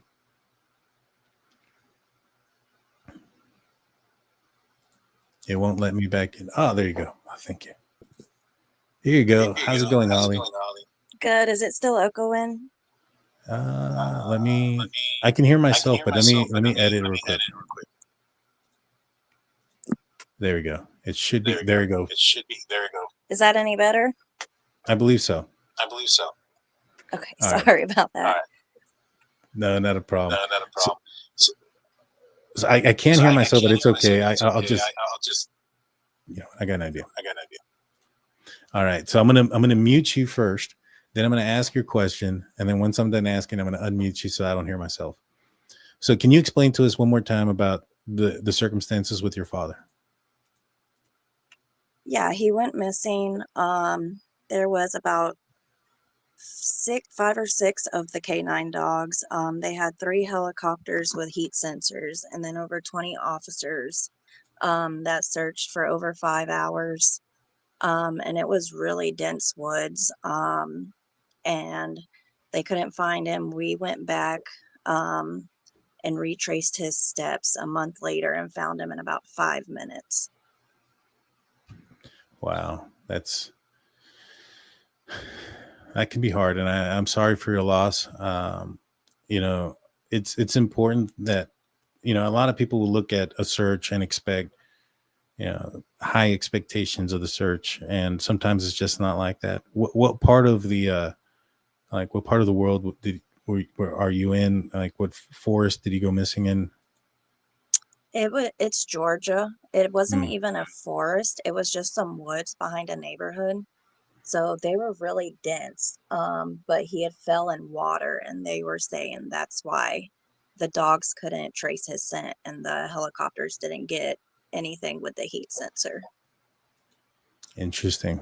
Yeah, and there's some water out there in these woods. There's a lot of marsh is what Daniel called it. So I'm assuming that's like a mixture of water, mud, and grass. And I wonder if, if some kids got caught up in that, how that may affect some of the heat, some of the other things that are involved. You're 100% correct on that. And again, sorry for your loss. And thank you so much for bringing so much clarity, because a lot of people don't realize, like I mentioned before, they'll think that, well, there's cadaver dogs, so they must be able to smell it, and be 100% accurate all the time. And that's not necessarily the case. Technology also isn't 100%. And even at that, there's user error. I mean, there could have been, the helicopters, the drones, and all those other stuff could have picked up something very small and minute, but the human aspect of it still needs to pick it up too. You know what I mean? Yeah, and there was blood. So they were able to track his blood, but just where he was in the water, that cut off everything basically. So I think it is a big possibility that they did wander off, and there might be some type of water to kind of make it where they're not being found. So they could be found later in the same area, and that just had a big part to play in it. Yeah, definitely could have had a huge part. And so I'm assuming that your thoughts here on the Lilly and Jack case is that there's a good possibility that they wandered off too. Yes, sir. I don't think they were kidnapped, because in a crime of opportunity for you not to have a phone on, your car not to be read, the tag, something, like, I just don't think they were took. I agree.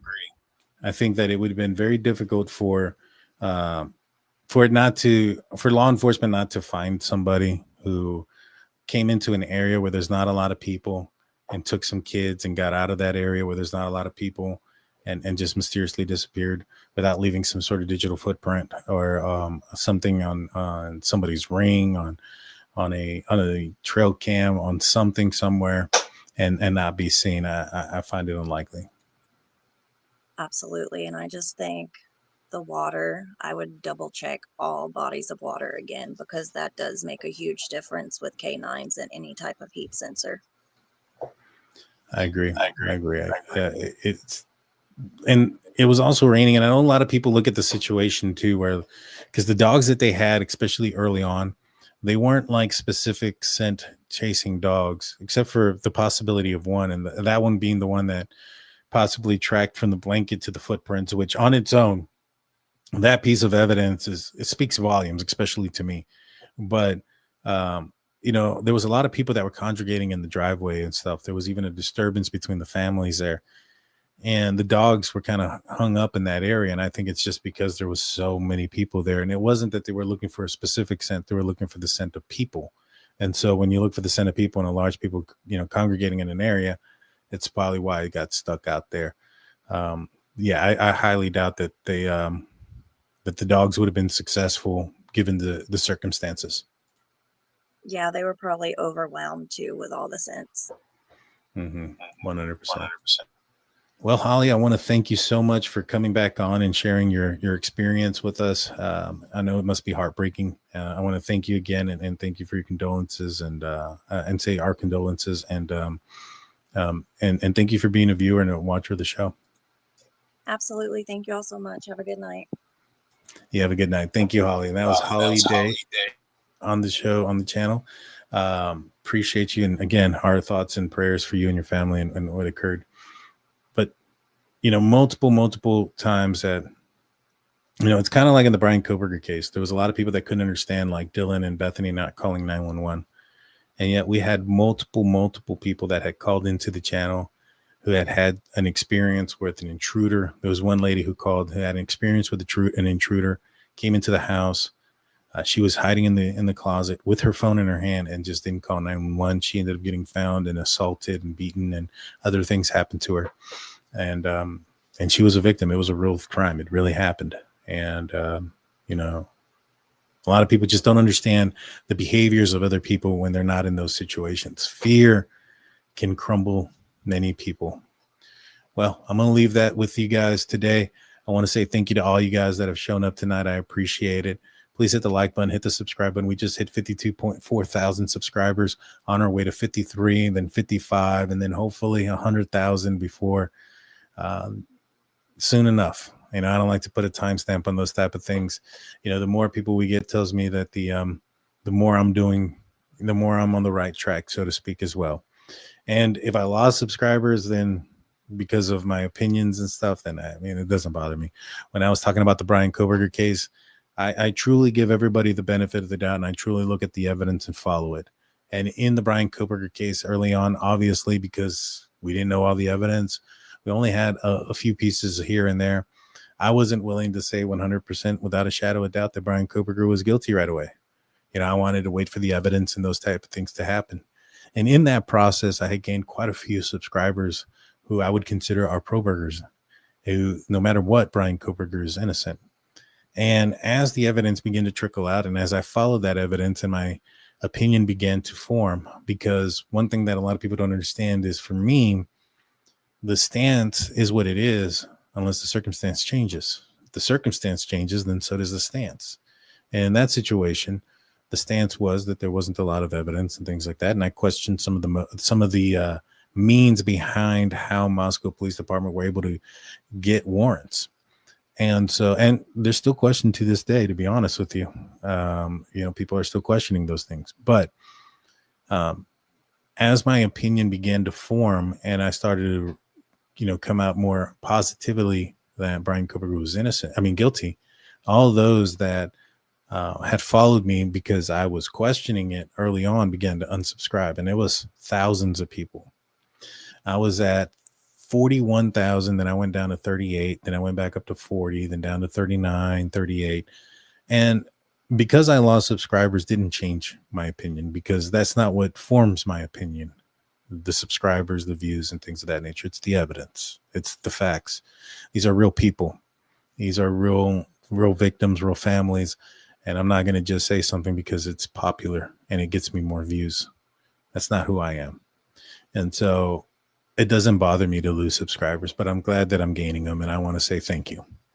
All righty, guys. With that being said, I'm out of here. I'll see you guys probably on Friday. Be safe, be cool, be calm, collective. We'll see you guys then. Till next time. Peace out.